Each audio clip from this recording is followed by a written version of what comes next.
Right, first of all, thank you to everyone for agreeing to take part today. It's fantastic to see you all.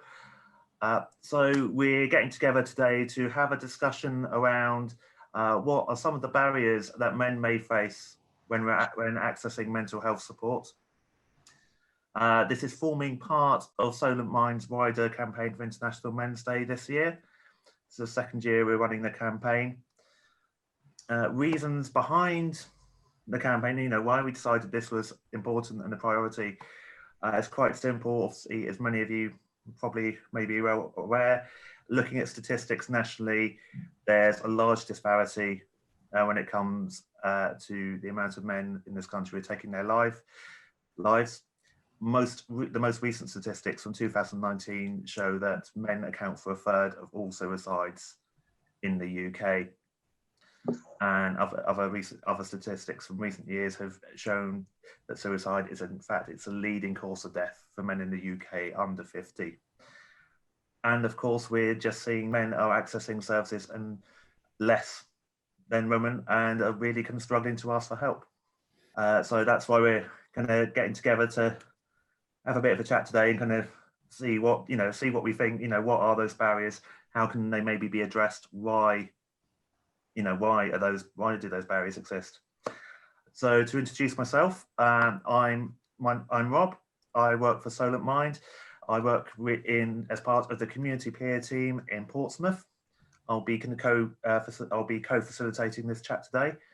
Ian, do you want to? Hey everybody, my name's Ian. I'm also co-facilitating this with Rob. I am two hats really. I'm one of the directors of We Are Hummingbird, which is a non-profit mental health and suicide prevention organisation. We should have some great conversations because there's a lot of stuff. Dan, I've noticed we work heavily in the music industry with musicians and certainly in the creative field. As well as that, I actually, as an individual, a mental health first aid instructor, and I specialise in suicide prevention. So I work with individuals who might be having thoughts around suicide, have attempted suicide, and a lot of work around postvention for individuals thereafter. So very, very sensitive topic for me and very close to my heart. So yeah, that's myself. We're going to Duke next. Hey, Duke. Hi, Ian. Hi, Rob. Hi, everyone. My name's Duke Harrison Hunter. I am the Quality, Diversity and Inclusion Officer for Pompey Community, affiliated to the football club. I'm also the Premier League's Kicks Targeted Coordinator. Hi everyone, my name's Niall. I work for Talking Change, which is a short-term NHS therapy service based in Portsmouth. So I'm part of the lower intensity team there, doing a lot of assessments, all the kind of primary assessments for people presenting to the services, and also involved in some of the ongoing treatment there. And as you guys have kind of mentioned already, you see a lot more women than men. Yeah. Something that we want to be kind of working towards is getting more men in and trying to find out what some of those barriers are. I think discussions like this are really important for that. So really glad to be a part of this. Excellent. Thank you. Dan, do you want to quickly? Oh, sorry, Dan Winterbait. Sorry, we've got two Dans. I was going to say, which one for me? Yeah, I'm Dan Winterbait. So I've got a bit of a strange dual life for me. I worked for the NHS for 14 years now. I've worked in the acute community. I've worked for Southampton Hospital. I've worked for Southern Health from a mental health perspective. I've worked for Sutton, and now work for Solent actually as a Freedom to Speak Up lead. So a fairly senior manager in that sense. The reason why I say a dual life is I'm also a professional musician. I've been in the band for exactly the same amount of time actually, to its struggles and to its detriment in times. It's not the easiest of career choices, but I'm now signed to Sony. And have had, we've done six albums and a degree of succession around the world. So doing all right. As far as what that means to this and this conversation, I think, for me, I'm also very prolific on social media. So actually enabling conversations, reducing stigma, creating sessions. I've run safe space sessions myself throughout the country. And really just having that active discussion. I've been invited in the past possibly to go into prisons as well, get to those places where actually men don't talk about it. And And I don't know whether people have pushed me forward in the past because I'm covered in tattoos, or whether, and they may find that I get in easier, or whether it's the experience that I've got throughout the NHS. But, you know, for me, it is about that. And I think I probably am not the only person on this call that will share it. I've got lived experience myself. I know we all have. Yeah. We've all got those moments where we need help, we need support. And that biggest step for me is the first step of just having that discussion. So, you know, for me, it's about what can I do? Because part of my recovery is actually talking about it as well, and going through it logistically and saying, this is what I did. And if I can help other people, that helps me. So it's not all selfless. It's a bit of selfishness there as well, to gain some energies from other people as well. So yeah, that's why I'm here. I'm absolutely privileged to meet all of you guys. So, and I think it's great that you've all taken time to do something like this. Thank you. Thanks for having me.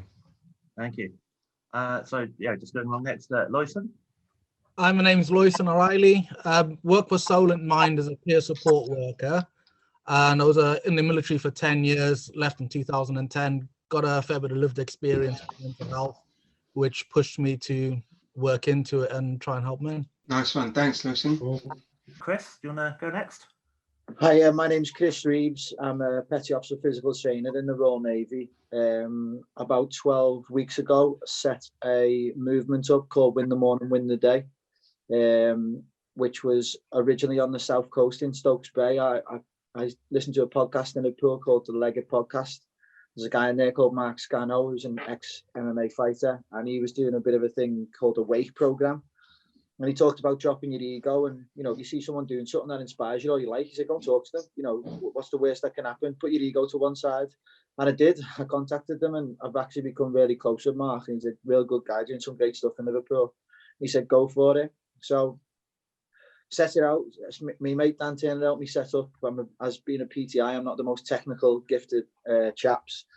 He helped me set an Instagram page up, Facebook page. We put a post out, and I said, look, even if it's me and him there, we're going to go for a walk, we're going to go for a talk, we're going to dip in the sea.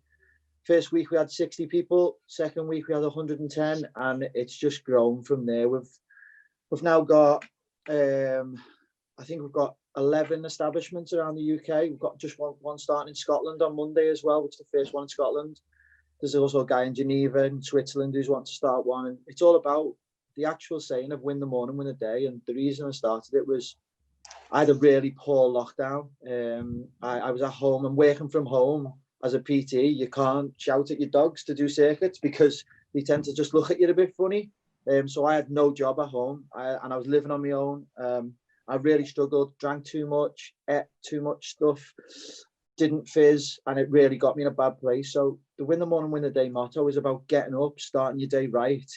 You know, make some time for yourself, you know, write some goals down for the day, write some aspirations down, write some objectives, and visit it again in the evening. And it's just grown massively, and it's grown to a point where we've had to, we've set a website up with a good pal of mine and Ian's called Dane Smallbone. Set a website up. Ian's been great help for me, giving me some guidance, and I've sort of surrounded ourselves with some directors now to set up as a CIC, which is a community interest company, non-profitable. So everything we do is non-profit. It's all free. And yeah, it is some of the stories that, and some of the conversations I've had with people, especially men. You know, I'm a physical trainer in the Navy. I'm a rugby league lad. I'm normally larger than life. So there's one person that didn't talk, and I ended up getting myself down a really bad rabbit hole last year, or about 18 months ago. It was me. And I got myself down that rabbit hole because I didn't talk. So my passion is, and my story is, that if I can talk, the most, well, I say used to be egotistical sort of lad, you know, then anyone can talk. So that's my sort of little story for anyone who says they can't talk. That's how I like to get around them. Nice, thanks, Chris. You were resisting swearing then, weren't you? A lot. I was really concentrating hard then. I know you well. Yeah. Well done, mate. Well done. Thanks, Chris. Thank you. Where do you want to go next, Rob? So should we go to other Dan? Other Dan, that's me. Yes, hi. I'm Dan Angus. I work for Solent Mind as well.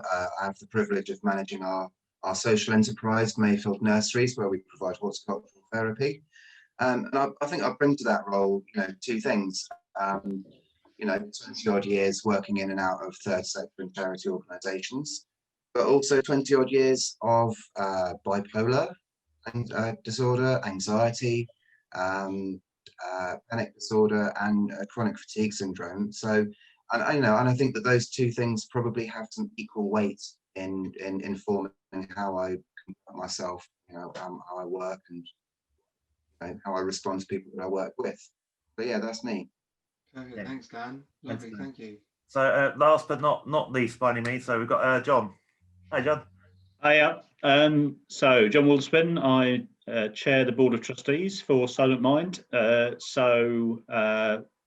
I say a bit about myself, I'd just like to thank Ian and Rob for setting this up and thank everybody else for participating. I think this is a really important initiative, and thanks everybody for giving up your time.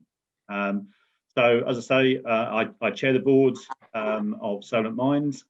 But a bit like Dan Winter-Bates, I worked in the health service for 30 odd years as a manager.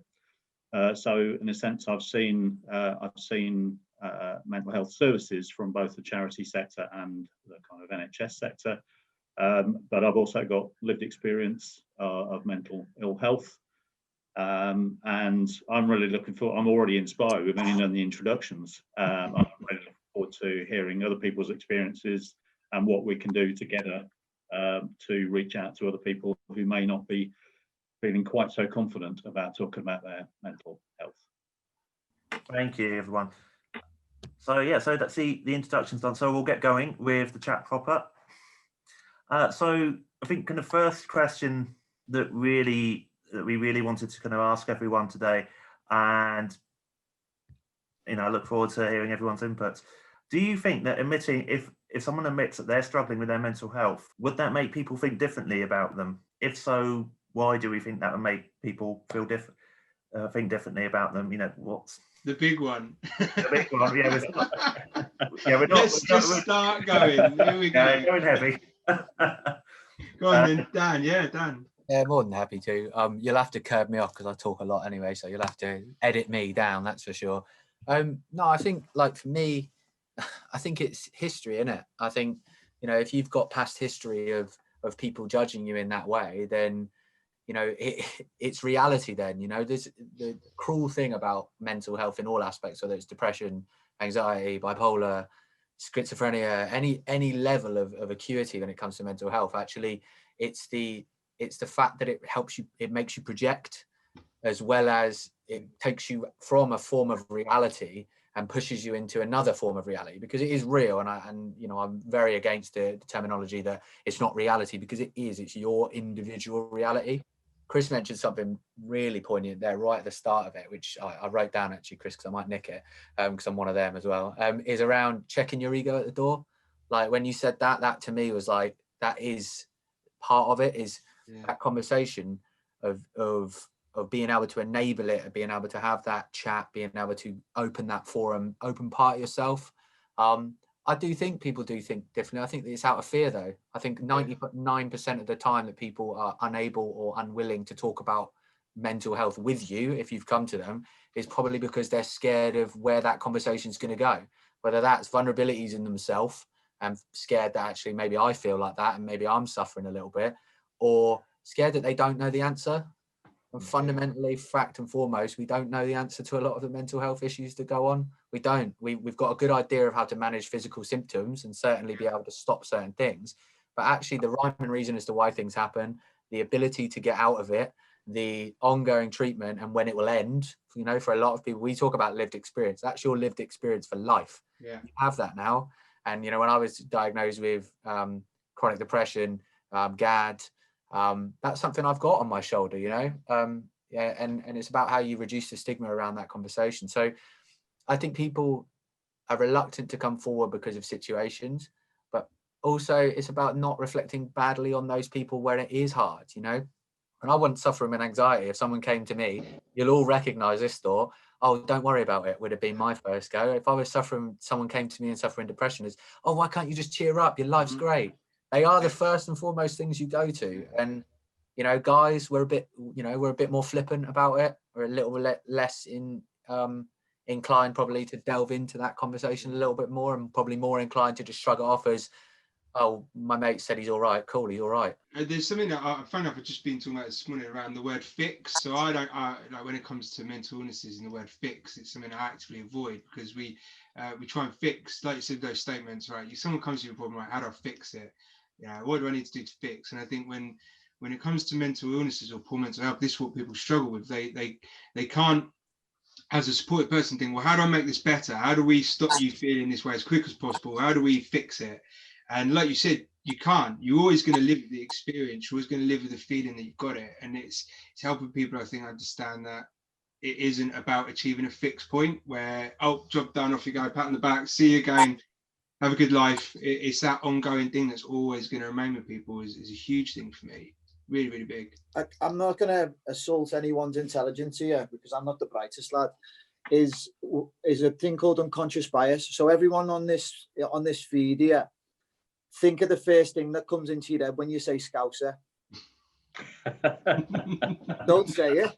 Okay, but straight away, scallywag, perm, tracksuit, he's going to rob your car. Okay, so that's unconscious bias, and that's fine. I'm happy to joke about that. We won't call it racism just yet. It's, you know, it's absolutely fine to think like that, and it's an unconscious bias, something that we've got it's in your belief and value system inside you. You know, you've got your computer. You've got your beliefs, you've got your human and all that part of your brain, but it's in your beliefs and your values. Now, no matter what we do here, and potentially in our lifetime and in our kids' lifetime, you're never going to change that unconscious bias. So I think you just have to get over it and realize that people are going to are going to judge. I get judged on a daily basis, you know, because of my accent. You know, people come in and again, when I said the Scouse thing before, you have all thought of something in your head. And if you didn't, that's absolutely fine, but I'd be very surprised. But I think it's not about, it's about the individual. It's not about the people who are thinking it. It's about the individual and the effects that, like, if I walk around every day and I'm worried about what people judge me on, I wouldn't get out of bed. I'd be a mess. And I've got to say, and I can't say it, but my saying is, that's their poo. That's their poo. And then that's how it is. So and every time someone's nasty to me or someone's gotten I'm just right, that's their poo. That's not my problem. And I think that's a real message that I try and promote to people and think, oh, my wife might think this, or my mate told me rugby club might think this. That's their problem. It's not yours. You know, and that's the way I look at it. And that unconscious bias thing is massive for me. And unfortunately, you can't change people's unconscious bias. Chris is right about unconscious bias, but I think we've got to be optimistic, because I'm probably the oldest person on the call. I've actually seen a big change in society's attitudes to mental health. You know, I remember a long time ago, actually in the newspapers, you know, people were described as mad in a really, really bad way. Actually, that isn't seen as acceptable now. So people might still have it in their heads, but actually, socially, it's not acceptable to do that, which is fantastic. But I think we all still have it in our heads that is the way that people are going to react to us. Yeah. My own personal experience is that actually people know. We think we might actually, you know, we think we're kind of faking it, but we're not. And the people close to us actually do know. And most people are actually sympathetic and want to help you. Yeah. But it's the thing within you that's actually holding you back, because you're thinking that they'll be biased. You're thinking about what's going to be the consequences, really. I think the other thing that Dan WB, I'm going to differentiate from Dan A, was talking about is when you're in a bad place, then you're not thinking particularly rationally anyway. No. So I think back to when I wasn't very well, and some of the things I did were like, what? But that is just a consequence of, you know, some of the chemicals in your head, or just that is where you are. So being able to reach out to other people who can actually help you think really rationally, actually help you to almost sort of calm things down, is just so important. John, thanks. Duke, I want to come to you, because I know that you've got a colourful background. Can I put it that way? And you know, how does this feel for you? This question. I'm probably the second oldest in the room, John. Good man, good man. So it goes, for me, it goes back culturally as well. So if I went to my parents and said I had a mental health issue, they would not understand it at all. Probably give me a slap round the head, go to your room, don't be stupid, and they will keep it locked off because of their pride. Oh, we don't need to be having kids. We've got mental health issues now, and that's purely, like Chris has said, it's their stuff, not mine. Purely because they don't understand, they don't want to understand it. So I grew up with a lot of that. So nowadays it's changed. A lot of people are getting an understanding of mental health. So all of us on this Zoom meeting understand about mental health and wouldn't find it being an issue talking to somebody else about mental health. So if someone spoke to me about it, I'll be all over it. Yeah. All over it in a hot second, wouldn't be a problem. And it's about making that person feel comfortable to be able to talk about that.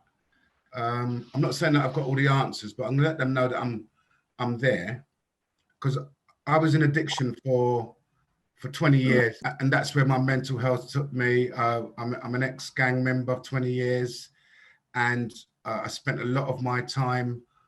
I left home at 16, and I had abandonment issues and didn't even realize till I got to treatment that I had all these issues going on. But it was my ego and my bravado, all this stuff that stopped me from going to get support. I'm not mad. Of course I'm not mad. You're the mad one, even thinking that I'm mad. Yeah. I remember that when we first met and you telling me about your, ex-gang member and chatting, and it was just like you'd never even have crossed that bridge, would you? Wouldn't you? Not at all. And I would have waited until everything would have broken down to the very last minute where I had no choice. And that's what actually happened. I had no choice but to go and seek support. Yeah. That's the only time I went and got support. Other than that, I wouldn't have gone because my male ego wouldn't let me go. Yeah. I'm too gang for that. The last thing you want to do is be telling your friends, oh yeah, just going to go down to the service and get my mental health checked out because I feel a bit nuts. Yeah. I'll be back in a minute to cause some mayhem. See you in 5. Yeah. Just on that then, I'm going to move to the next question first. I know not everyone answered that one, but let's just because I think the next one ties in then. So do we think that the stigma of having a mental health issue is more of a challenge for men than women? And really, what are the support networks? So if you're an ex-gang member, where are you going for your support networks? What are we facing?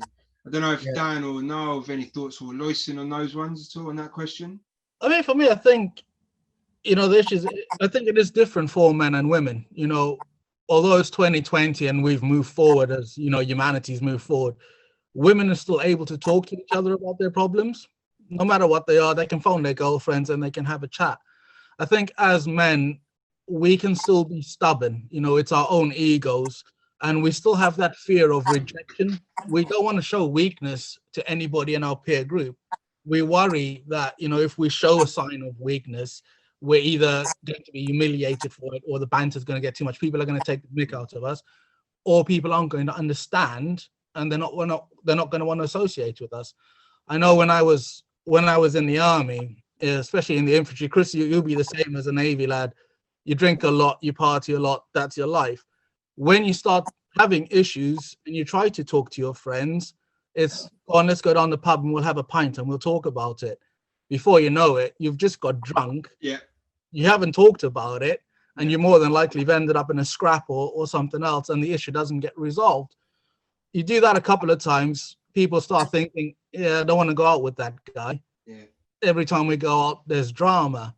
So women don't have the same sort of thing, but they'll still sit and they'll talk, and they don't have to have a beer with them to talk. They don't have to drink wine to talk about their issues, and they can resolve and they can point each other to the right places.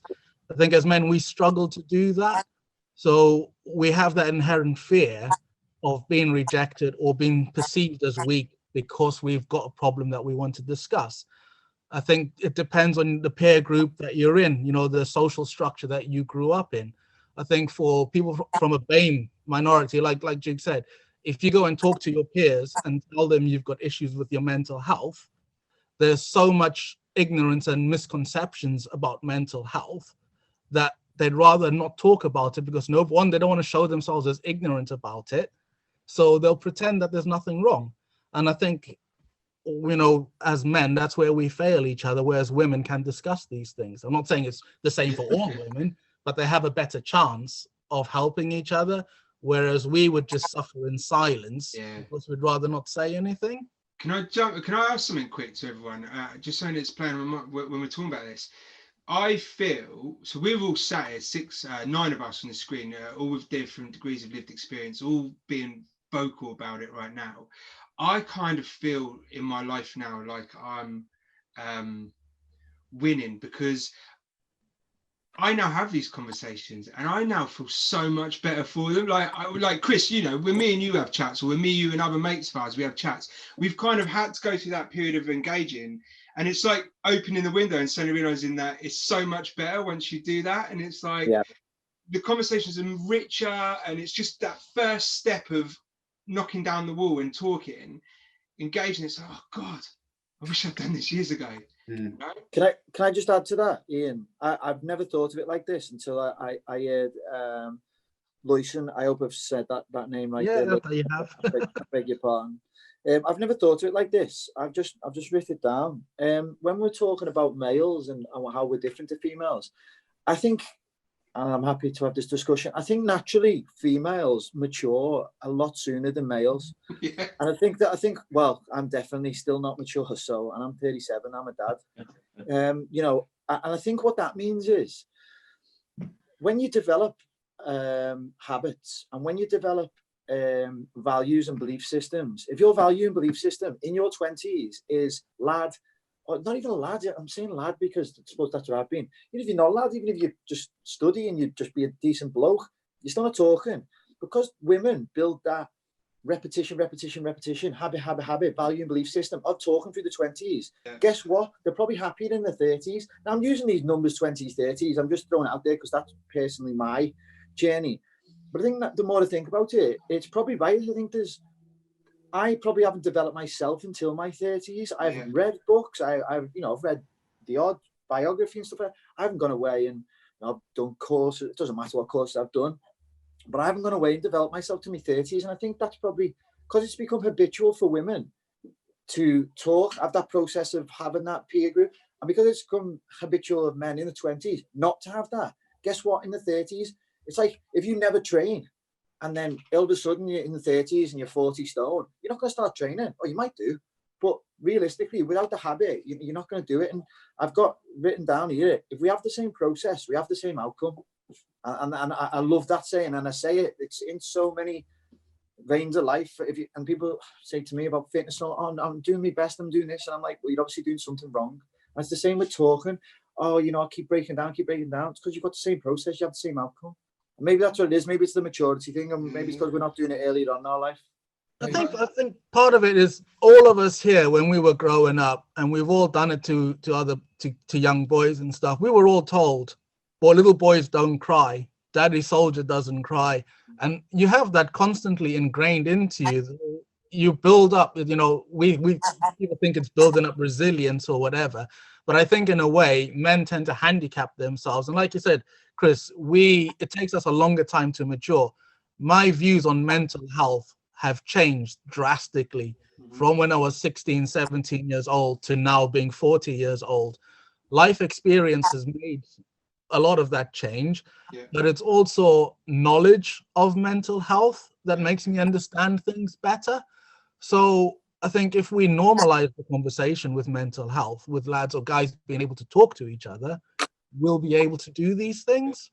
Definitely. I think, just sorry to jump in there, but I think Chris is on a really good point. Lotion, absolutely. At the end of the day, the analogy between training is a really good one, because actually the analogy of training physically and the analogy of training mentally are two of the same things. You can't do it straight away. So actually, when it comes to that step, if you've gone 30 years of your life without actually emotively opening up at all, and I'm not talking about suddenly first people you meet, first interaction, you're just telling them all about your mental health. But if you have not worked and trained at being able to navigate the world and the system and your own self and your mind, then actually when it comes to a stage where it becomes acute and it becomes a problem, that's where it's an issue.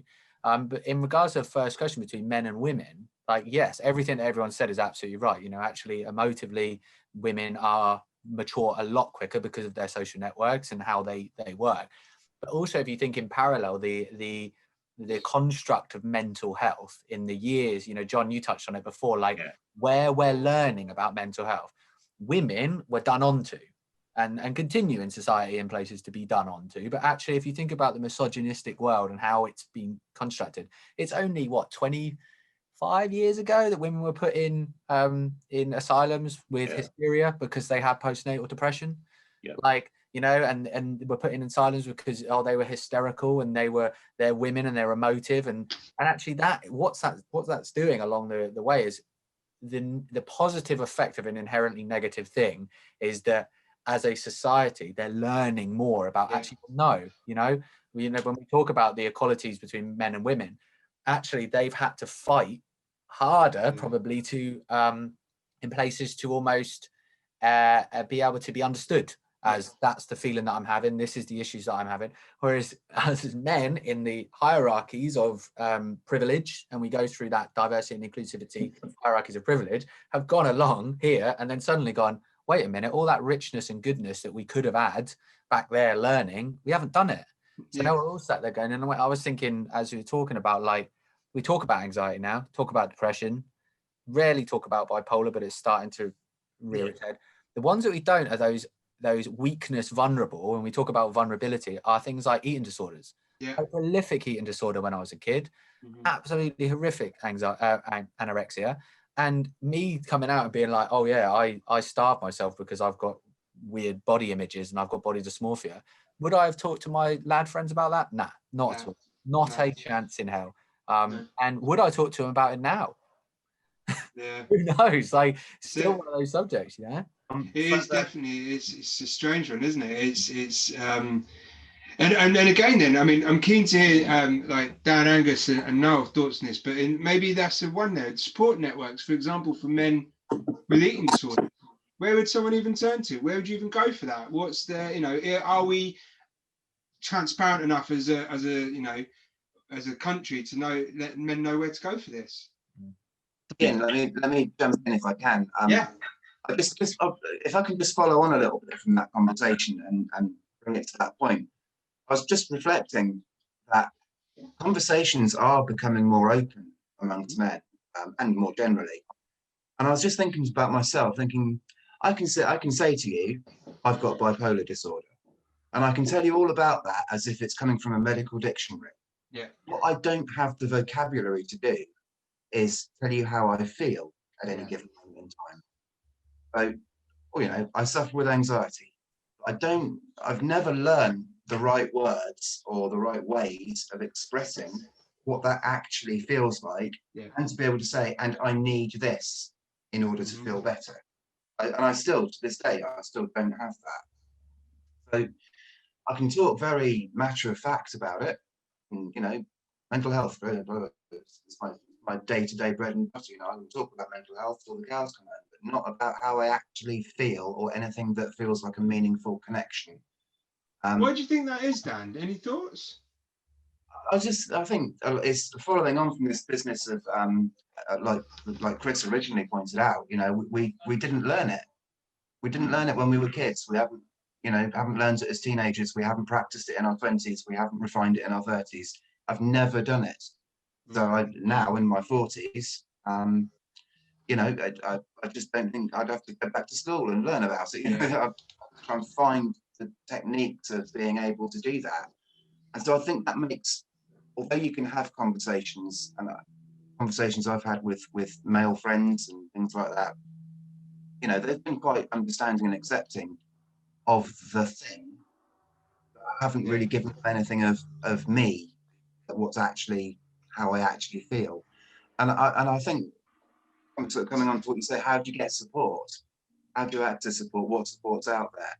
This is a really big barrier. I mean, I can only speak for myself, but I think it's probably something people relate to. A really big barrier is, even if you do get to the point of saying, I need some help, it's very difficult to articulate it in a way that's meaningful enough that somebody can help you in a really meaningful way. So, you know, if I come along and see Niall at Talking Change, I don't know how to begin to tell you how I actually feel or what's actually going on for me. I just say to you, look, you know, I've got anxiety. I would like to not have it, and that's about as much as I can manage. Do you think that links back to them what Lois was saying about when we then use the only way we know how to communicate, which is potentially aggression, and then that's how, you know, or other factors of it. Yeah. Yeah, and withdrawal and all of that.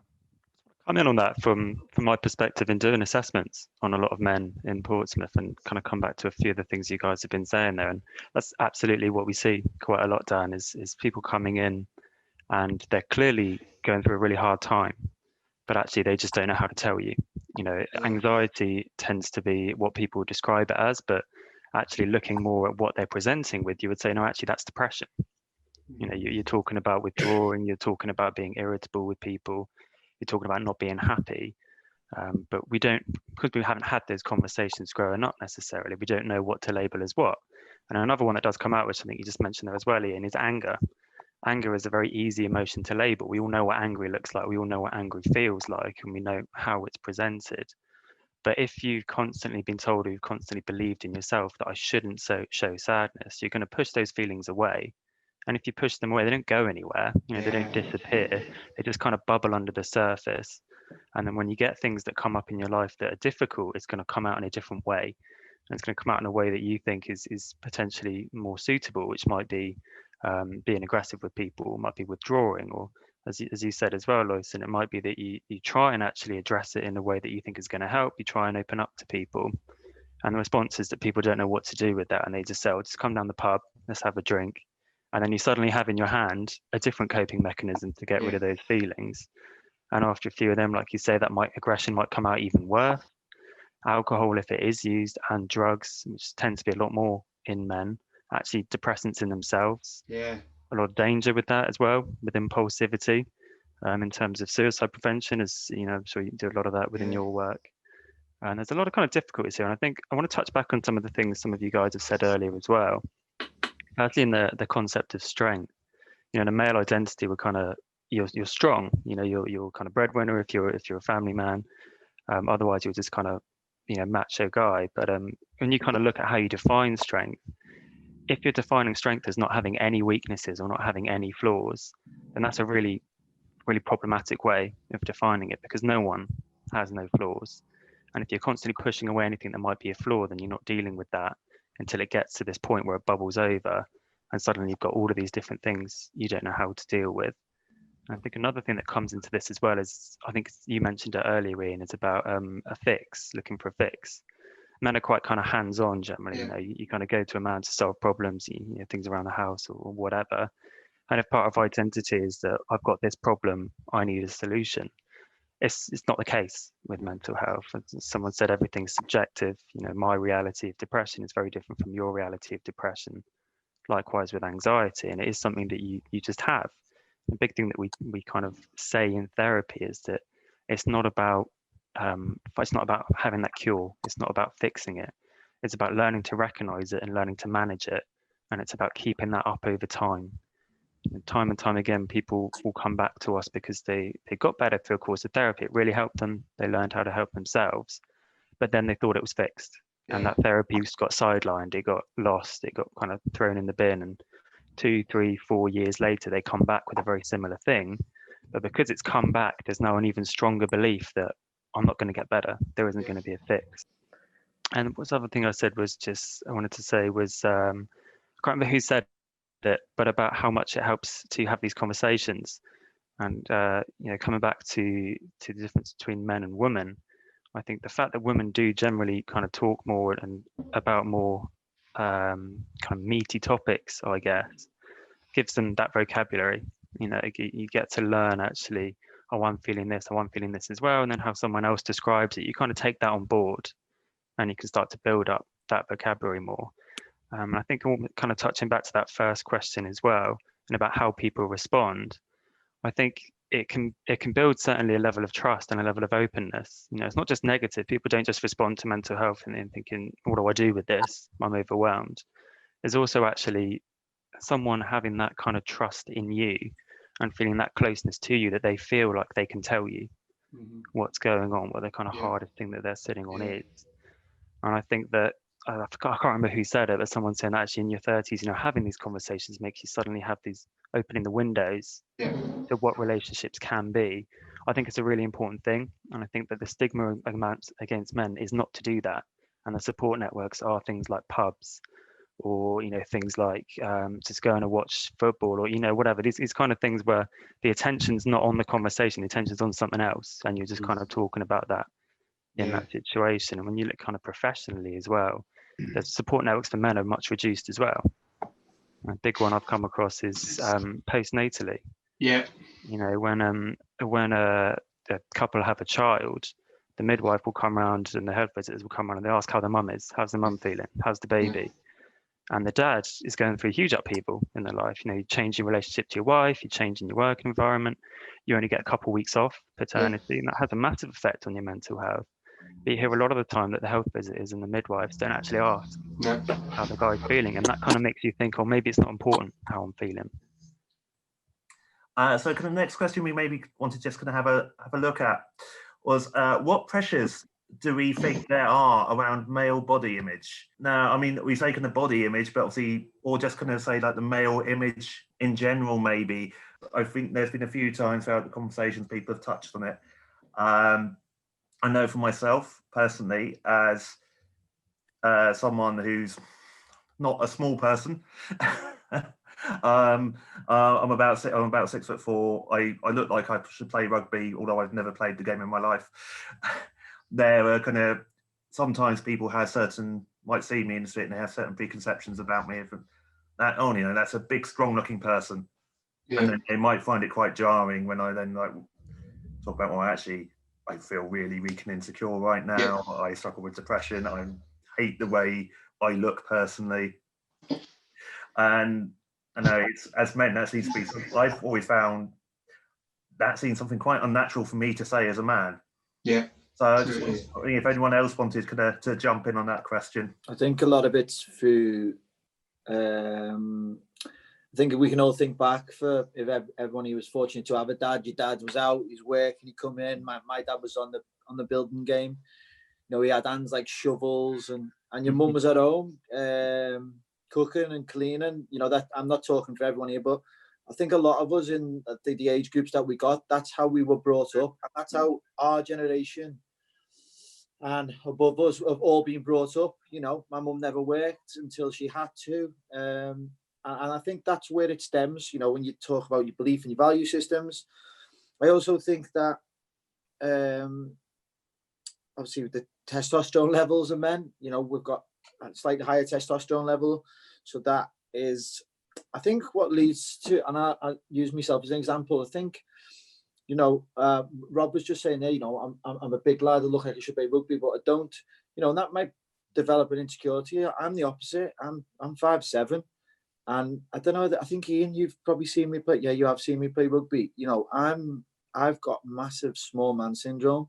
I'm ginger as well. Ginger doesn't help. So ginger 5'7". It's never going to win on a Lonely Hearts column, is it? To be honest with you, you know, I love the fight. I love the fight, and I think that you're always testing yourself. And I think that's when Rob's saying that, he's like, I should be but that's maybe he's digging himself out there, and I don't like hearing that, Rob. You know, you're digging yourself out. I should be this, should be that. And because I'm small, I'm thinking, well, I should be harder, I should be trying more. I think social media doesn't help at the moment. I think the body image. I think I must post it once a week on the Win the Morning, Win the Day Instagram account. You know, social media isn't real. I mean, it doesn't probably matter to us too much, but I think I worry about my daughter. My daughter's 2, and I think, you know, when she's looking at all these Instagram models and stuff, and I think, but it's up to me if I bring her up right. She hopefully won't be too infatuated with it. But for me, social media is a massive negative towards sort of body imaging, especially for males. John, you were gonna say something. Yeah, I agree with Chris about social media, but there are some upsides of it. So one of the things we haven't talked about actually is role models. So we're talking about body image, and even though, you know, I know quite a lot about this stuff, spend a lot of time talking about it, I was really surprised when Andrew Flintoff came out and said he had Yeah. It was because it just didn't occur to me about him, but also it was back to the unconscious bias and our preconceptions. It's kind of like, how does that work? Yeah. And then you kind of rationally think, well, of course it works like that. Why wouldn't he have? But I think just the fact that he came out and said, I have bulimia, this is an issue. Actually, I think a lot of blokes will think, oh, right, I can talk about it now, can't I? Because he's talked about it. Definitely. Yeah, Dan. Yeah. Yeah, so like obviously I'm desperate to talk about this one because it's kind of how we all connected. Obviously the other lived experiences out there, but my like lived experience for me, it was a situation. So like I was an alternative kid, was a rocker, as you can imagine, led me into the life that I lead today. So I wouldn't change it for the world. But I was walking home, for me anyway, my situation, I was walking my girlfriend at the time to the bus stop. And I did martial arts when I was younger. I absolutely loved it because I was quite an angry kid. So I loved martial arts. It was the way that I could just release it. So I could handle myself, but was still in that world of you can classify it as whatever you want, emo, rocker, goth, whatever you want to put it. I wasn't wearing the eyeliner and the fishnets because I was wearing my my school uniform on the way home, but I had hair like down here, pretty similar to what I got now. And I remember it vividly. I'll never forget it because it's a life-defining moment. And a guy came over, 25 years old, had his dog with him and his missus with him. I heard him from over here, like, you're this, you're that, preconceptions of my sexuality, you're gay, you're this, all of that kind of stuff. And, my mum had always taught me, like, you walk away from it, Dan, you're bigger than that. Like, if you floor them, you're going to be the one that's in trouble, all that kind of stuff. And I remember him coming over. I still had that in my mind. And he said to me, like, you're gay, this, you're that. And he was in my face. And I remember just being like, mate, like, leave me alone. And I remember saying to him, probably not the right thing to say to him, but I remember being like, are you like preying on kids or something? Like, I'm 15 years old and you're 25 years old. This is weird. And he slipped on a 3-ring knuckle duster. And he clocked me. He went, do you want to fight? And I went, no, you're right, mate. Turned away. And then he went bang. And he broke my nose, separated and split down here. And for me, that was a defining moment because I was like, I'm not going to be victimized anymore. Like I'm going to be stronger and faster and bigger. And, and I didn't have the tools and techniques like mentally to deal with not only the trauma that caused me, but then also like how to do that constructively.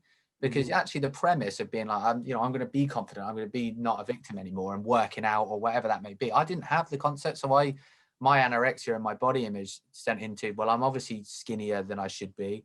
I need to be bigger. I ended up having bulimia athletica where I ended up like absolutely working out to pass out, basically. It was just, and it wasn't working out to failure now as I can see it, but it was working out to not eating enough calories, wanting to be big. I shaved my head on the same day.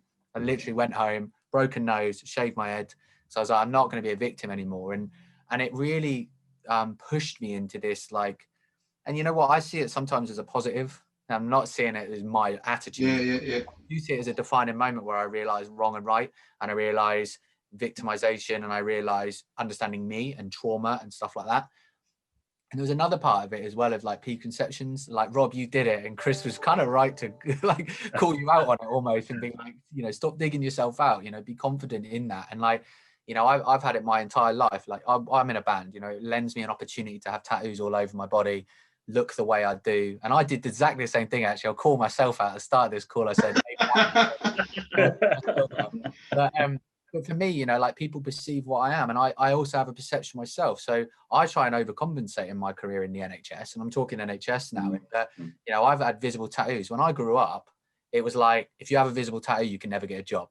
If you have you've got any tattoo you see, and you're never going to be a manager. You're always going to be seen as maybe a scab or someone that's a wrong un. But the reality is that was reality. So we're still learning about stigma. You never saw bank managers with it. I'm a senior manager in the NHS, and I'm probably the only one at my level that has this many visible tattoos across the entire country. I'm talking. And that again is like, this is what we're drilling into kids' heads. And Chris is right to call out social media. Like, I use social media for a positive, as we all do, in campaign building and stuff like that.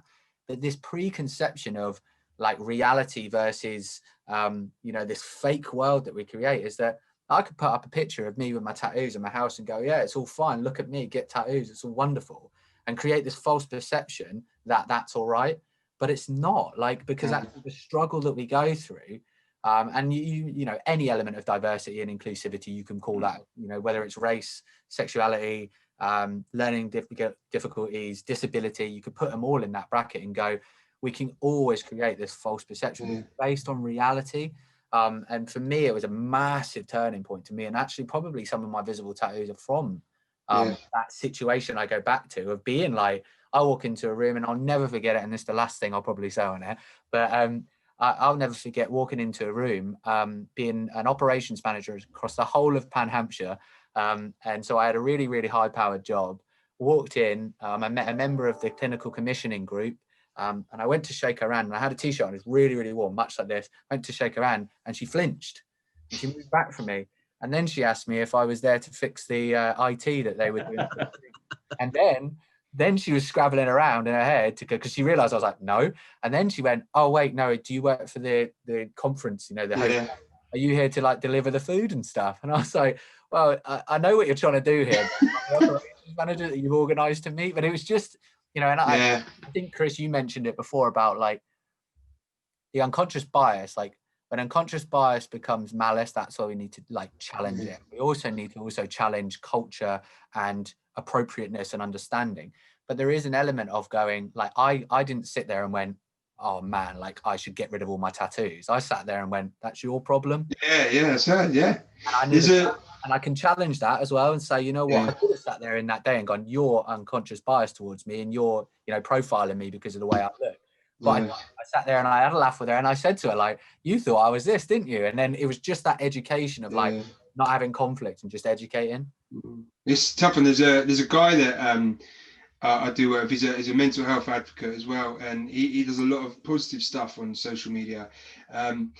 He's also a cage fighter, heavily tattooed cage fighter, and he sits there and he says, if I need people to listen to what I'm saying, I need to post a black and white picture of me topless for people to recognize my post, to then get the message underneath. So if I just do a post based on something else, they'll skim over it. But when I'm topless in a black and white photo of my muscles out, they'll read it, they'll see what it is.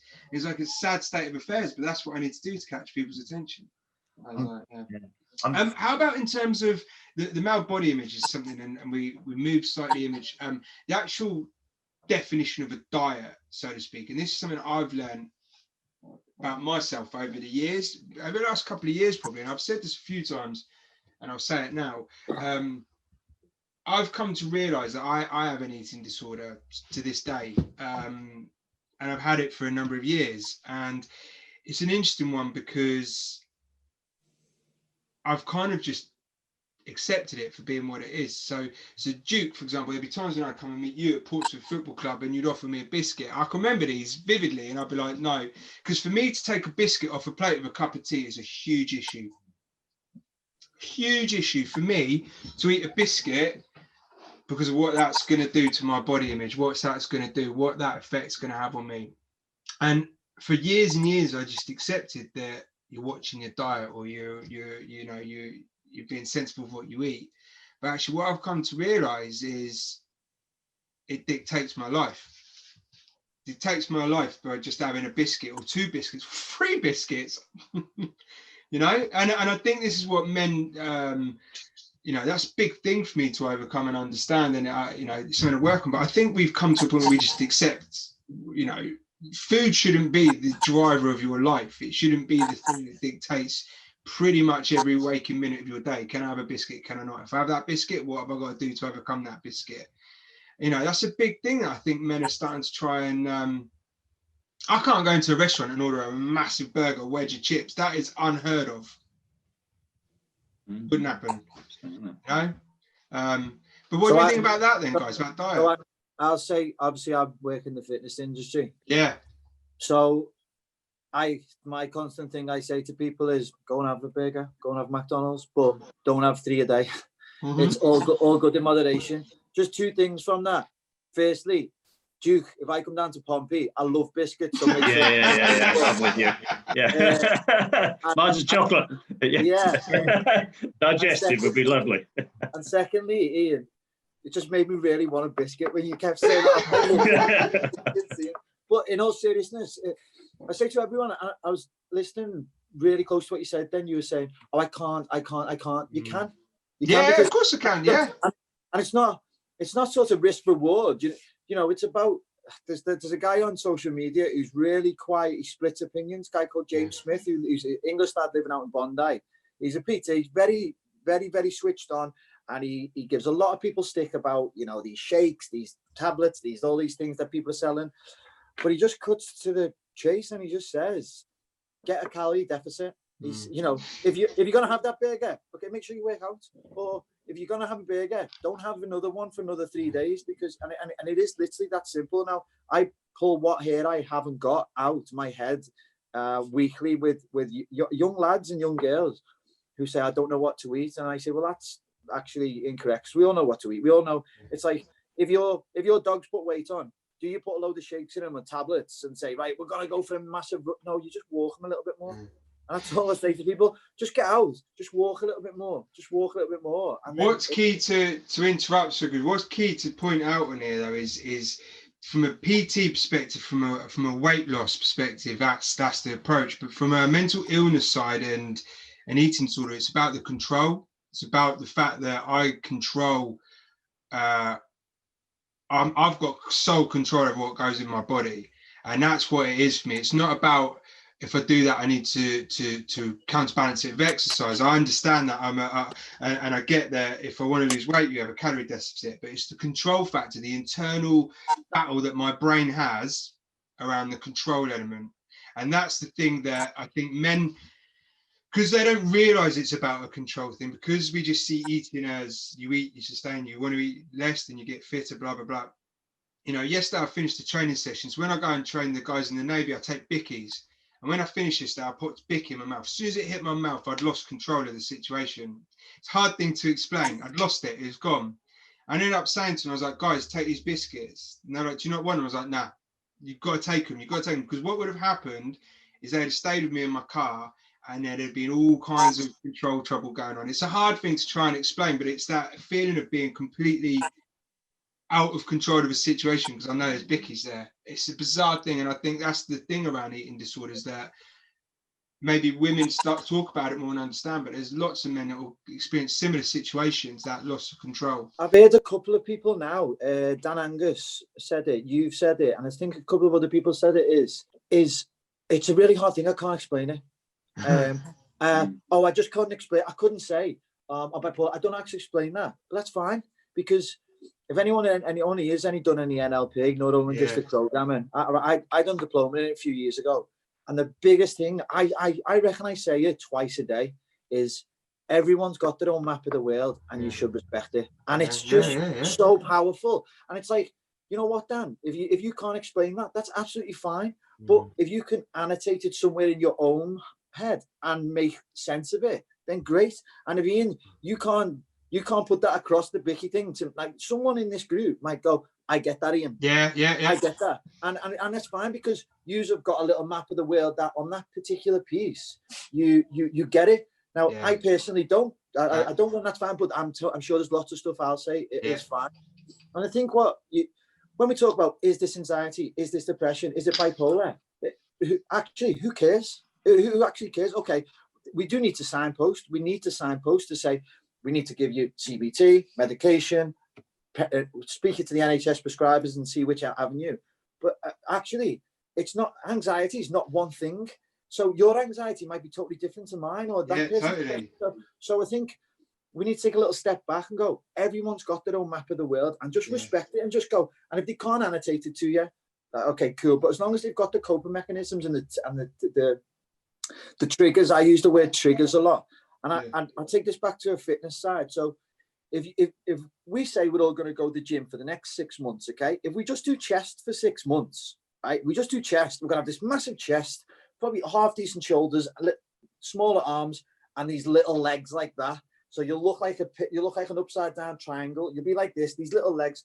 So what do we need to do? We need to go and do chest. We need to do arms. We need to do shoulders. And it's the same with mental robustness. Okay. If you just say, oh, I run every day, but you come home and you bang in 10 cans of Stella, you snort a bag of cocaine, you have a spliff, and then you batter your wife, and then or your wife batters you. You know, you're only hitting the chest section. Yeah. So it's about all the triggers. It's about ticking off arms, chest, and it's about, you know, getting all them triggers right. I know what mine are. I know what mine.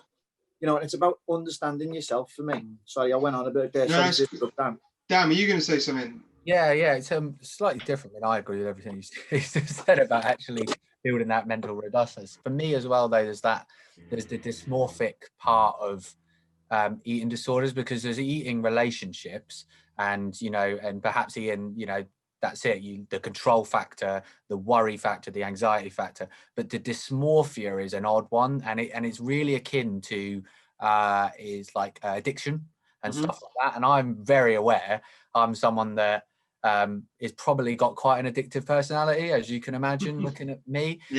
And body dysmorphia is so odd because it alters actual reality, and certainly really severe elements of body dysmorphia. You look at it and it's those gains of like, wow, I didn't eat all day. Fantastic. I've done an amazing job of just having a can of Coke all day. That's amazing. Or I didn't eat that biscuit, Dan, and that's the control, Ian, and that's the control factor. But actually, when you do that sustained, it changes how you view reality. So I used to stretch my ears, as gross as that may seem, and as bonkers as it seems now as a 30-year-old man to kind of sit back and go, bloody hell, I did that to myself. But like my ears, like I used to stretch them. And I used to look in the mirror and be like, they're too small. They need to be bigger. Same with tattoos. I used to be like, oh, I haven't got loads of tattoos. I haven't got loads of tattoos at all. And I still, to this day, also walk past a mirror reflection and go, oh, bloody hell, like I have got quite a lot, and it looks quite extreme. And like, it's just about catching yourself and understanding that your mind can play those tricks on you. And it's certainly with like how I used to look physically, I'd be like, and you see it a lot, like within the bodybuilding world as well. Like you see like this, and it's not, you know, I'm by no means am I calling people out that that's their life and that's their, you know, they want to get to that archetypal thing, but it becomes obsessive. It's like OCD, where it's like, well, my lat isn't as big as, you know, it's not, I can't see every vein on my, you know, arm and stuff, or I saw more veins last time I did stripping, and, you know, and I got myself to a lean state. It's just, it becomes obsessive, and that's where we need to catch the cycle and go, how do we make it positive? But that thing on reality, and we'll probably wrap it up in a minute, we'll come to you now, but that thing on reality, and you've hit it there, is when I say to people about this, about a bicky, the natural response is, Ian, you look absolutely fine. And that's the equivalent of when people go, we said it earlier, that, come on, I can't remember what was used, you'll be all right, come on, let's get over it. When I say something like that, people go, yeah, but you look absolutely fine, you're a slim male. That's not what this is about. This isn't, my reality is a different one to the outcome. No, were you going to say something on it before we go to the next point? I was just going to say that basically, what you were saying there, Dan, is something which is so true with any kind of an eating disorder. About it becomes that person's reality, and it becomes one of the reasons why it's so hard to treat. Because if I'm looking in the mirror and I'm thinking I'm fat, and you're standing next to me going, no, you're not, then I'm going to believe me over you. And if I think that you're asking me to do something which is going to make me look even fatter, then I'm not going to want to do that if that's such an important part of my life. And it is really tough. And like you said, it has that massive effect on your life. You know, it stops you doing things, it stops you eating biscuits, and in some cases, you know, it stops you going places. If your friends invite you out for dinner, you're not going to go if you think that, you know, I'm either going to have to explain why I'm not eating, or I'm going to have to eat. And another thing that kind of comes out of this, which is much more common in men as well, which I've recently found out, is something called muscle dysmorphia, which is almost the opposite, essentially, where rather than kind of monitoring their eating, people will compulsively weightlift, and it could be hours and hours and hours a day. And it's, you know, it's a real thing, and people kind of looking in the mirror and thinking, I look really skinny, I need to go to the gym for another hour, or I need to go spend all this time in the gym. And, you know, it kind of ties up a lot with things like steroid use as well, which again, something like 98% of steroid users are men. And that really comes back to, that must be because of what that male body image is, of being this, you know, this big guy, this big kind of wedge guy. And, you know, that's something you see things like in, like you said, social media, films, TV, everywhere you look, there's these absolutely huge guys, really stacked guys. And, you know, people look at that and think, I want to achieve that, without realizing that actually that's that person's career. So you know, you can't do a full-time job and then go to the gym and then look like someone who does it, well, that is their full-time job and that is kind of their passion and their drive. And it's a real kind of difficulty trying to match those two things up and trying to find what your view of the world is and how you fit into that yourself. in a way that makes you feel happy. There's another little kind of theme that seems to come up quite a lot just in that when we were talking about that answer, going over that question. A few of you guys could have spoke about kind of control quite a bit. Yeah. And I'm just kind of wondering, to me, maybe, so we know men are accessing services less. We know men don't talk about their mental health so much, and especially with things like eating disorders, things like that. You know, there's probably a hell of a lot of undiagnosed eating disorders out there amongst men just because they don't want to talk about it. I'm just thinking, as part of that, those old gender stereotypes, you know, men were meant to be the providers, we're meant to be in control. Mm-hmm. Is that maybe kind of one of the biggest things? It's that fear of maybe saying, I am suffering with this, I have an eating disorder, I struggle with anxiety or depression, because it's that maybe fear of, maybe that inbuilt fear of saying, actually, I'm losing a bit of control here. Yeah, definitely, I think so. Yeah. Do you see that now when you're talking to men? Is it that half of the battle is to really get them to accept that they have to hand over some form of control to you to help? Or? Well, the difficulty in kind of answering that is the men that come to us are the guys who have accepted I do need to reach out for help, and there's that big kind of missing figure of all those guys who do have anxiety, depression, eating disorders, all these other things who aren't coming forward. I mean, it can be difficult in getting men to, most of the time it's really getting them to actually understand themselves what it is and be able to articulate themselves in a way that is then treatable, rather than just having a lot of, I don't knows, or I just feel, I just don't want to do things and stuff like that. In terms of handing over the control, it's not something I've come across as much, to be honest, but I can imagine that's a big part of why people aren't coming in for that reason. So let's look at, and there's some really interesting, but I think will be able to, for the next questions, some really key topics, people that I'm thinking of. Many men worrying about speaking up about their mental health because it would damage their career.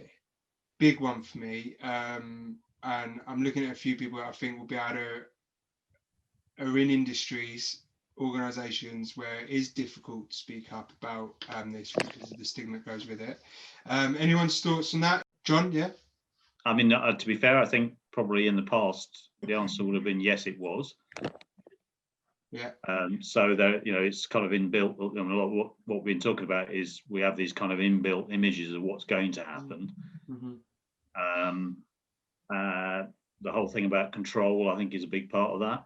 So there's an expectation that we're going to be in control. I think if you're in any kind of management position, there's an expectation that you're there to be in charge, to make stuff happen, to take responsibility.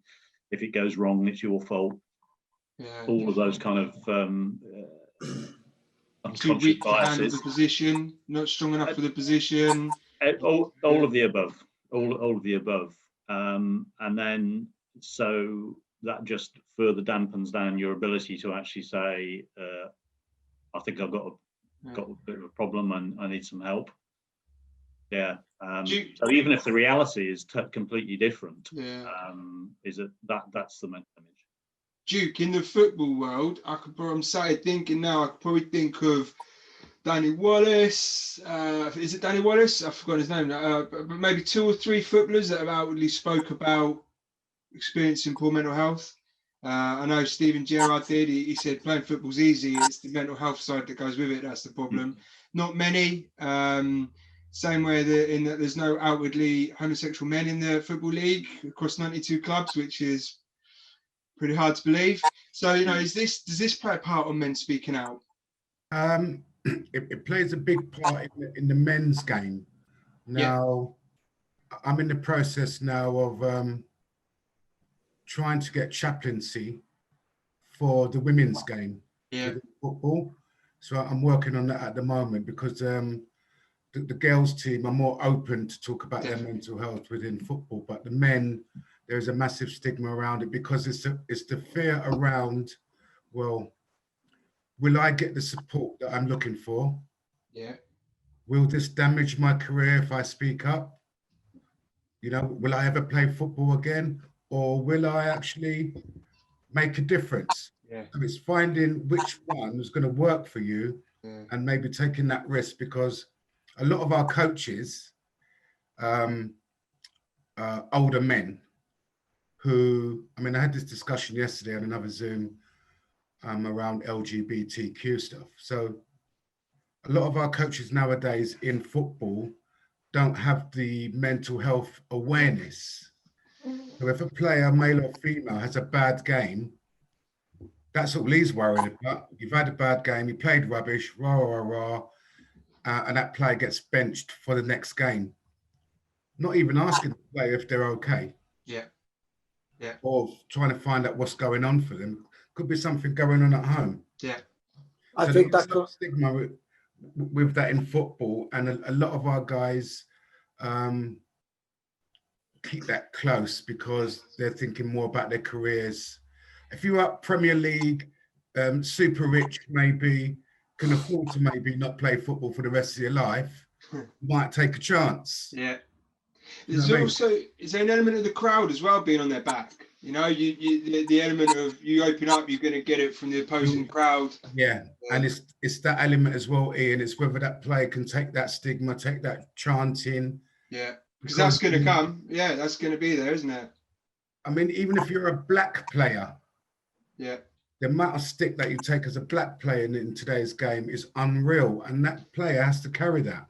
So being, say, a black player who's just come out with mental health issues, yeah. Oh my word, you have to sort of either be strong and carry on playing football to show other footballers that actually I can open up about my mental health and still carry on playing football. But at the same time, they will still need to see a sports psychotherapist to keep them going, because it's so damaging.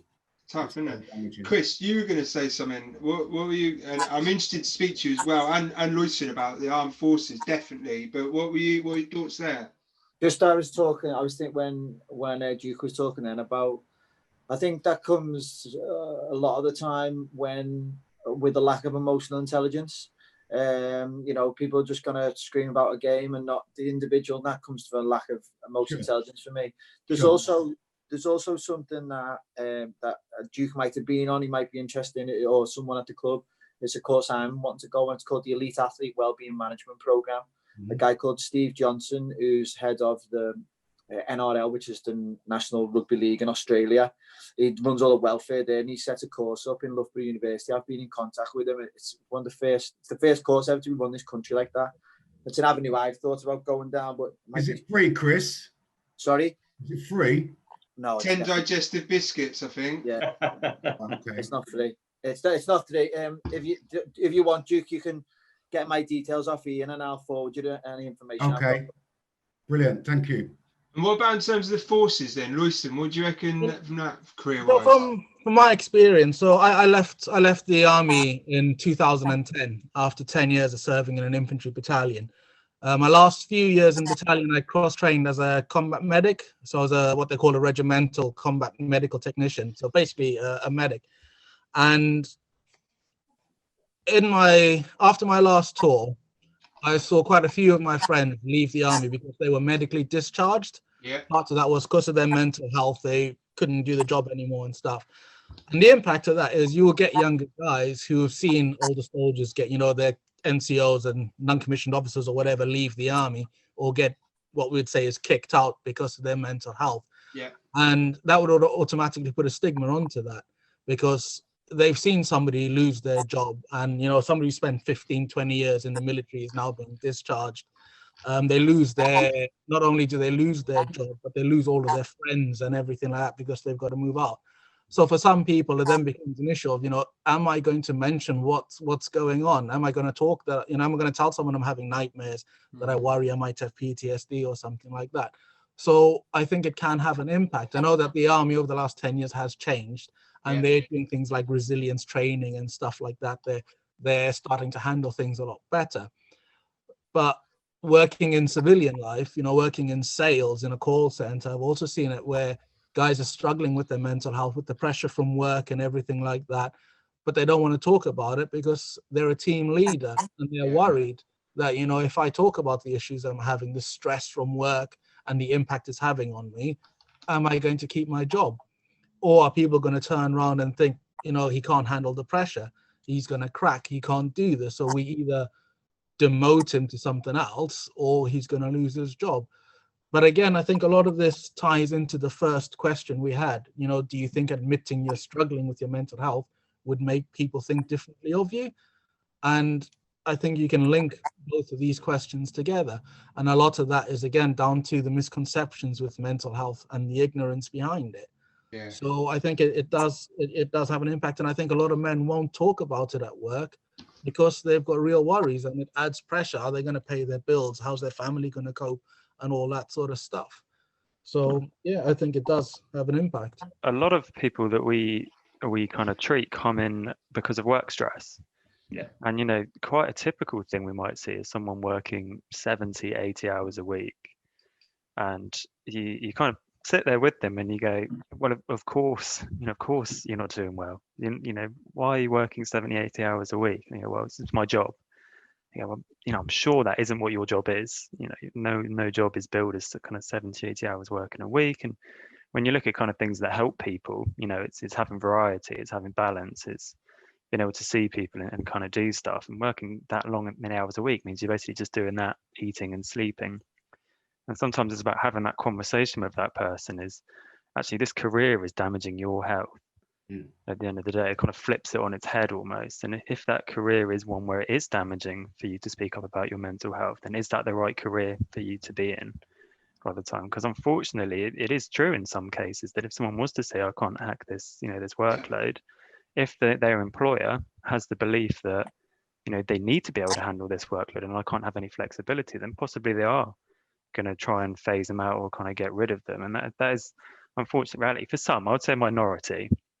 But we do get a lot of people coming through whose employers are very inflexible, you know, saying you can have, for your appointments going forward, you know, you can have this 1 hour slot a week. We can't have any flexibility around this. And if we as a service can't meet that appointment, then that person can't have therapy according to their employer.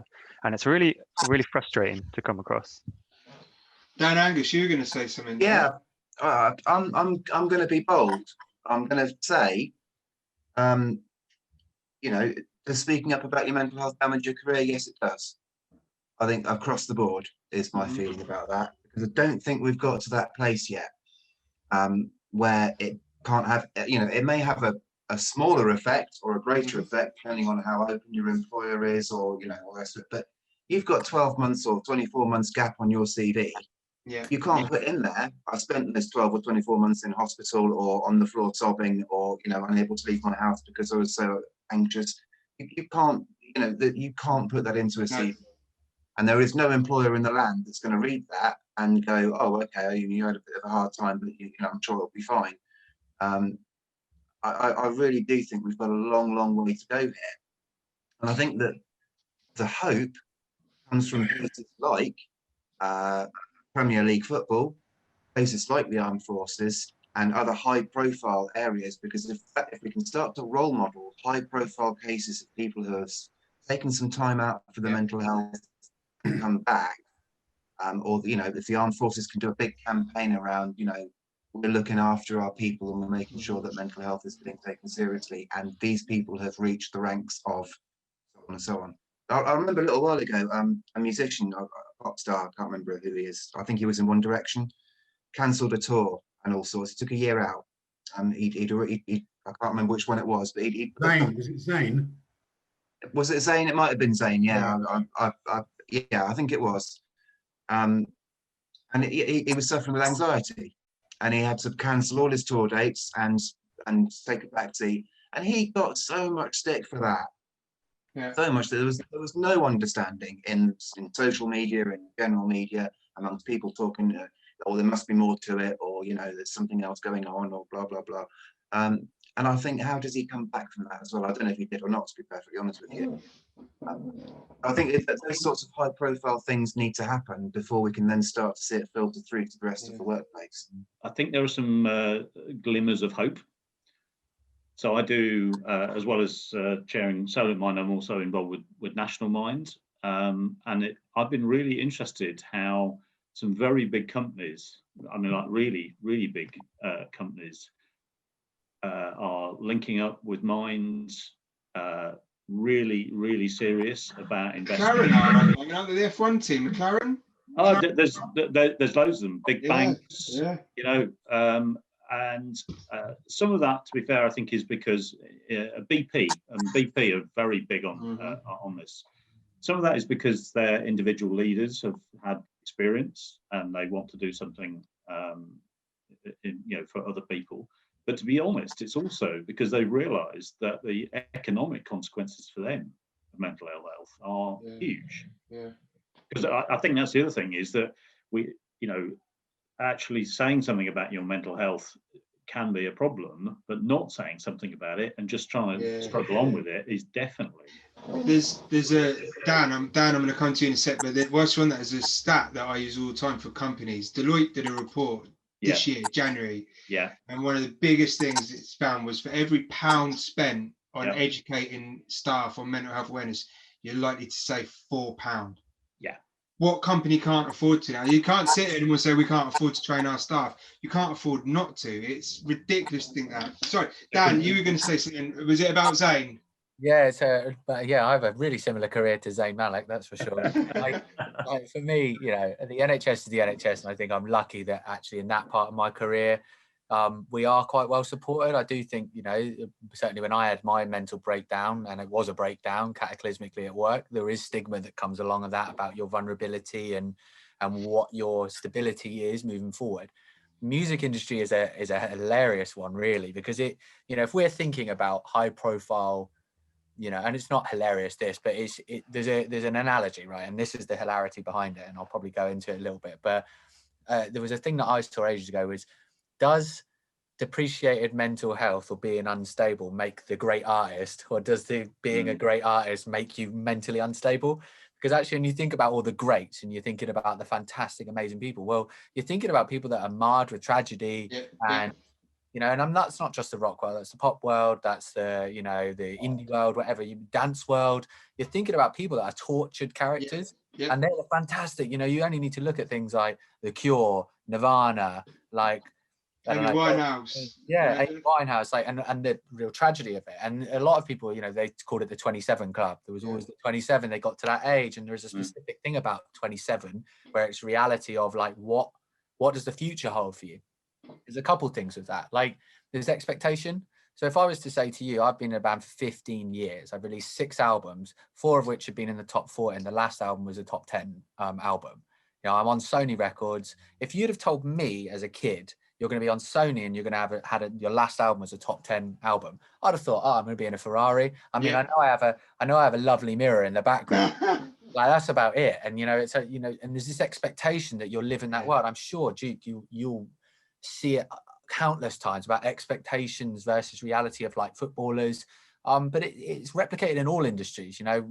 What is your expectation of what you see, and perhaps in the armed forces as well. I can't speak for that, but like the expectation of where you go, what that looks like, how you look, the camaraderie, all of the stuff that goes along with it.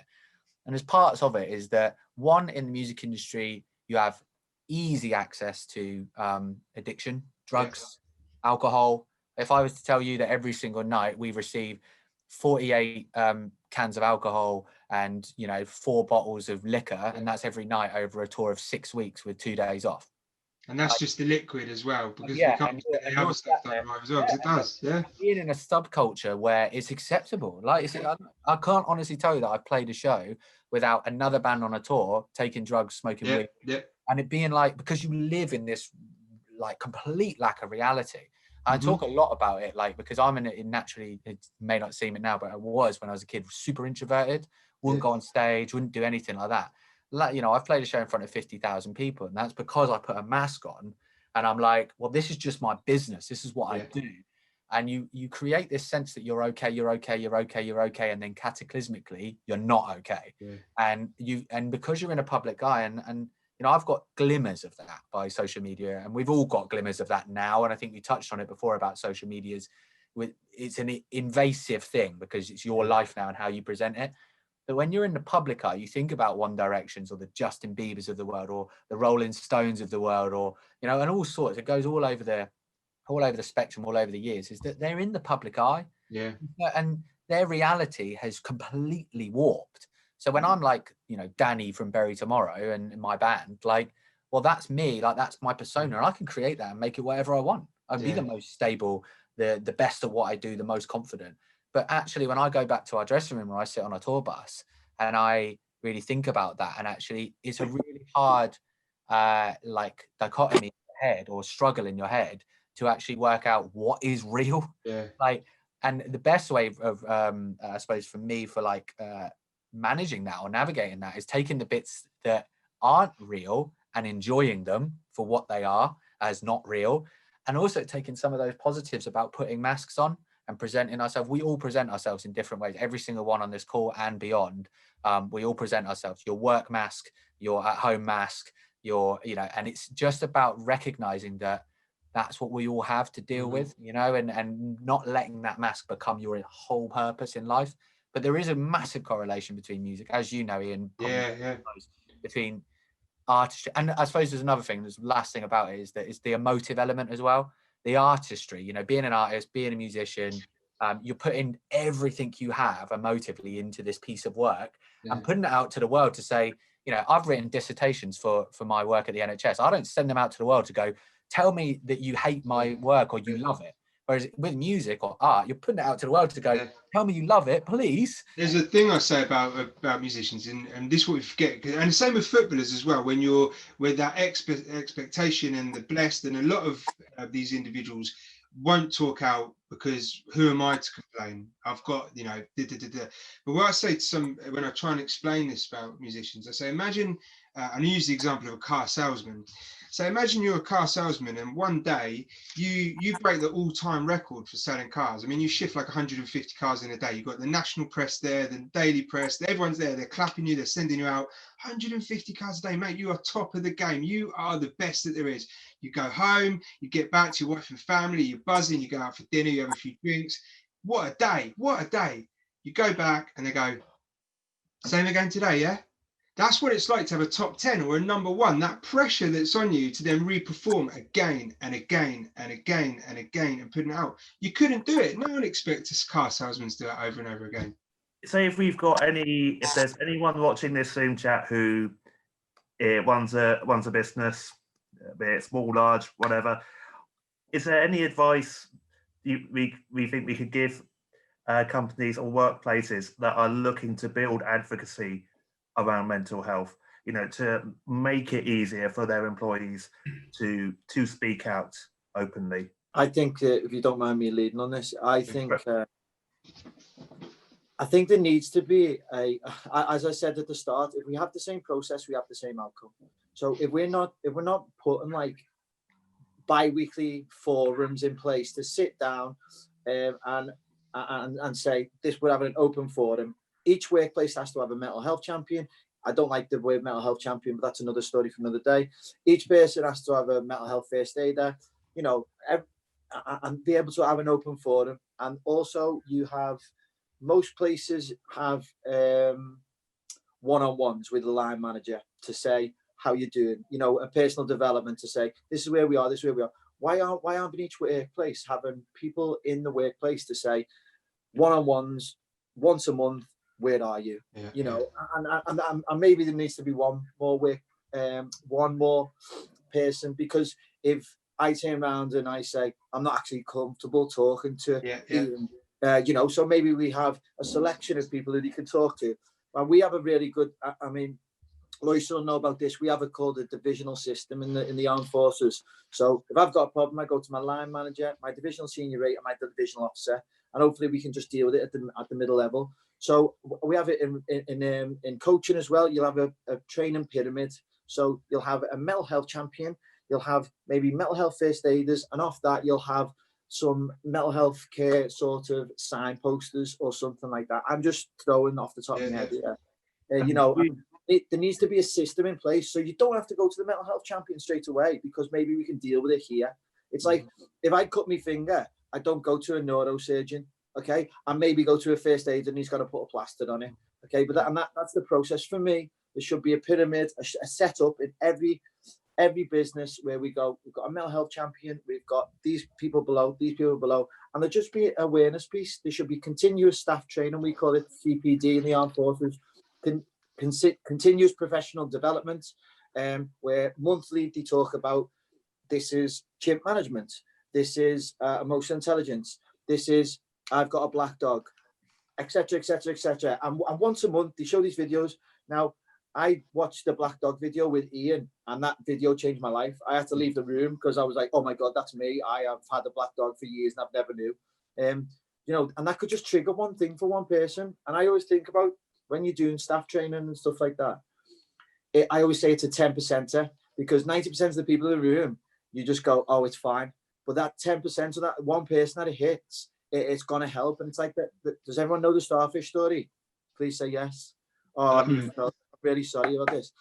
So this guy's walking down the beach, an old guy, and he's walking down. There's been a massive storm. And as he's walking down the beach, there's a young lad there, and he's throwing these things really hard into the beach.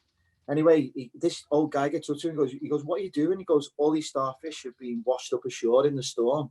And he's throwing them really far because he's far out from the sea. He's like, I need to save them. The old guy goes, why don't you just wait for the tide to come back up? He's like, because once the tide comes back up, it'll wash them all out. They'll be fine. The young lad says, well, it's because the midday sun will kill them. And the old fella looks about and goes, you can't save them all. There's tens of thousands. And the lad picks the starfish up and throws it in. He says, that one mattered. And that's what we should be doing around we can do. If that one starfish mattered, we could get one person affected by one bit of staff training, then we've done a job. Thank you. I'm so glad you mentioned the mental health first aid training as well, because if there are any employers watching, you know, please approach organisations like Solent Mind or other local minds. We can offer that training. It's brilliant training, by the way. Oh, yeah. Thank you. Oh, yeah, I did yours, didn't I, Duke? Yeah. Brilliant training, yeah. I'll send you a check, mate. I'll send you a check. Yeah, nice. Niall, I'm quite aware that Talking Change in primary, so a lot of the people who will be coming to your service will actually be, will be working. I'm just wondering just kind of keen to hear if you had any ideas, on that question, around, what can workplaces, what can employers do? I think I really like what you were saying, Chris. I think you're right. You need to have a kind of a process there, and I think that the way to do it, I think, is to make it collaborative.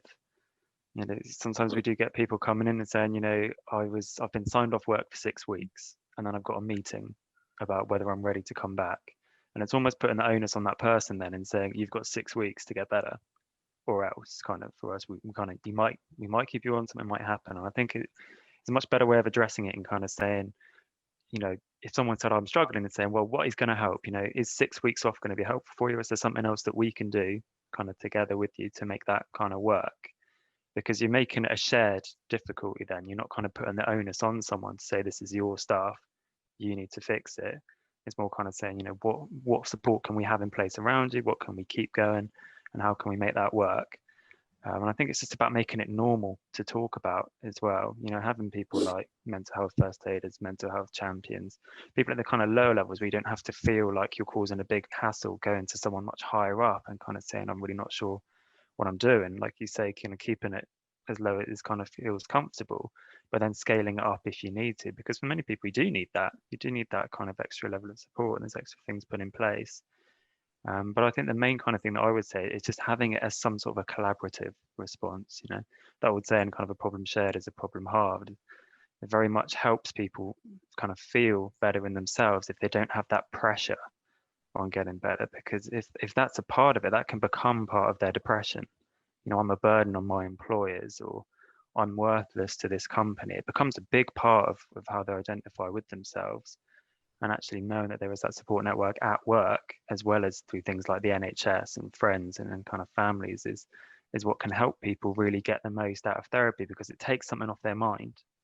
It takes that pressure out. I think that is really important, because we talk about if you're the person with a mental health issue, it's hard enough to talk. But if you're a line manager of somebody, that's really difficult. Where do you start?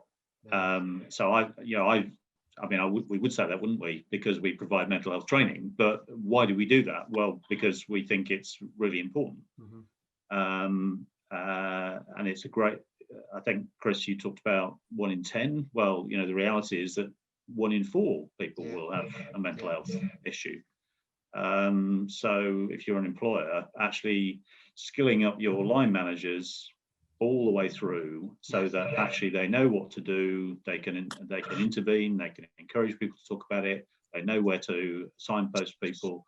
I think that is a really important thing that organisations can do. Definitely. When I on the training, so I obviously, as well as the great stuff, so mine, I train Duke, I do a similar thing. But when I talk to them and I'm training employers, I get the phone call all the time. Right, how do we fix this? And I said, well, the first problem is you don't. You're looking at how you quickly do something. It takes time.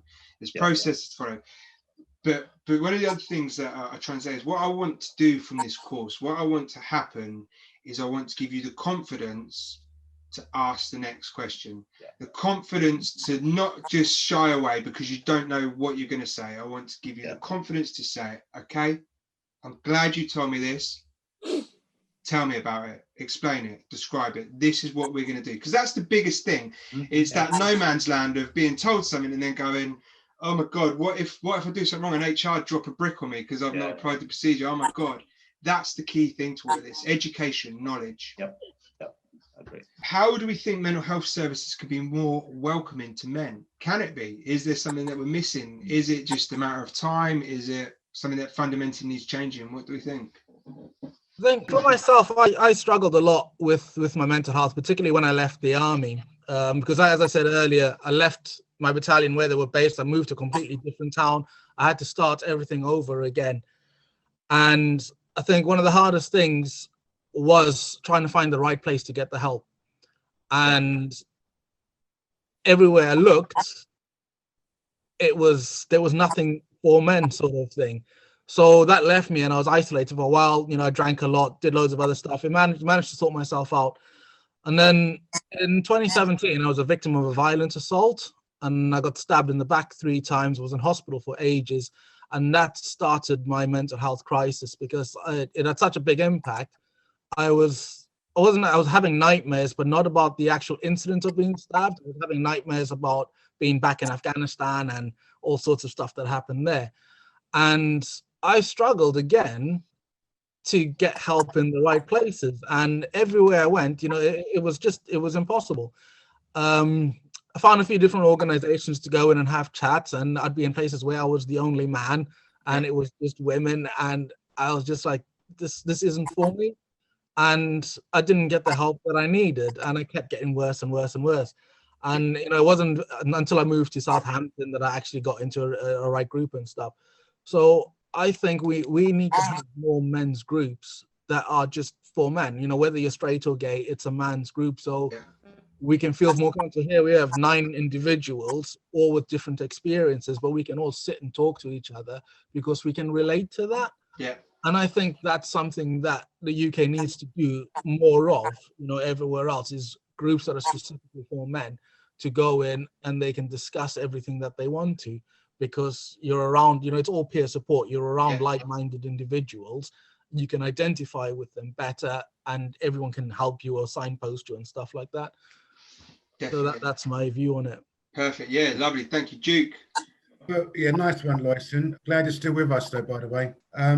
For me, mine was more around my addiction and my mental health. So when I did access the service, but I had to wait for things to get really, really bad for me to access the service. So even though I knew I had a mental health condition, I was just brushing it off. I'll be all right. Just take more drugs. Yeah. But until I lost everything, my home, my car, my liberty, I had to lose everything. Then I went, actually, I think I might need to go and get some help. So I went to go and get some help. It turns out that he was saying there was no funding and I didn't look desperate enough. Yeah. So I didn't have one eye missing or one arm gone or had one leg. I just walked in like this, but he just couldn't see what was going on for me and he didn't want to see. So I said, okay then, because I'm living in a house, I'm living in more or less a drug house in Lewisham. He said, what are you going to do now? And I said, well, I'm going to leave here, I'm going to commit crime, I'm going to do a kamikaze move, hopefully I'll get arrested, so I'll get somewhere to sleep tonight. And he went, hold on a minute. And that's the only time he grabbed the phone to give me the support. If I never said that, I'd walked out the door. I don't know what Yeah. would have happened. Yeah. But I've had to go and tell him I'm going to go and commit crime. Yeah. Don't really care. Do a suicide mission.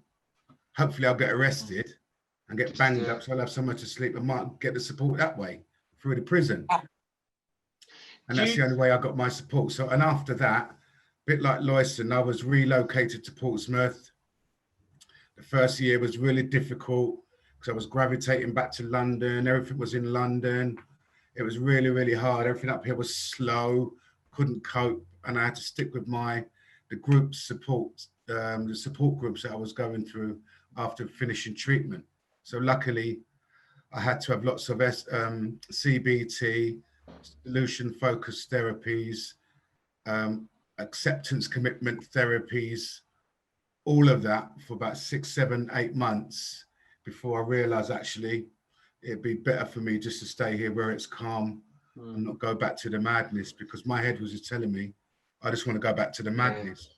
Do you think we use the right terminology still for stuff for men? Like I was chatting to someone recently who was being encouraged to go to counselling. Yeah. He was like, I don't want to go to counselling. I said, why don't you want to go? He said, oh, it's counselling. I said, all right, do you want to go for a chat? Yeah. Well, that's counselling. Let's rename it. Let's rename it. And I wonder if we as men are still a bit blinkered by these, like, you know, Duke, you're talking there about all the things you did. You know, to men, that's like, whoa, that's deep, that's heavy. We rename these things and we make it less, you know, counselling therapy. Yeah. Is that going to break down some of the entries of the barriers to entry? You know, definitely. I reckon if you'd have said something like, "Oh, speak to Marie Smith," yeah, as a man, and go, "Yeah, I'll go and talk to a woman all day long." Yeah.